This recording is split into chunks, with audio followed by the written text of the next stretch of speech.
আজ বানাবো তালের বড়া, তাও আর তালসত্ত্ব দিয়ে।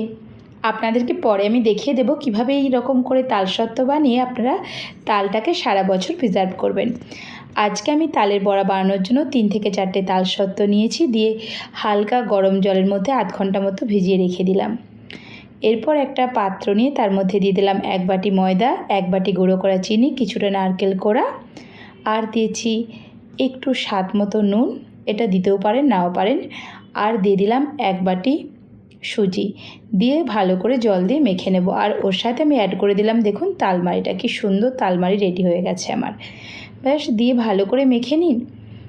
মাখা হয়ে গেলে এর সাথে আমি দিয়েছি 1 চামচ মৌরি, আপনারা চাইলে হাফ বাটি পরিমাণ চাল গুঁড়োও অ্যাড করতে পারেন। দিয়ে ঘন্টাখানেকের জন্য ঢেকে রেখে দিন। এরপর গরম তেলে ভালো করে ভেজে নিলেই রেডি হয়ে যাবে তালের বড়া। খেয়ে তো দেখুন কেমন হলো, অবশ্যই কিন্তু জানাবেন।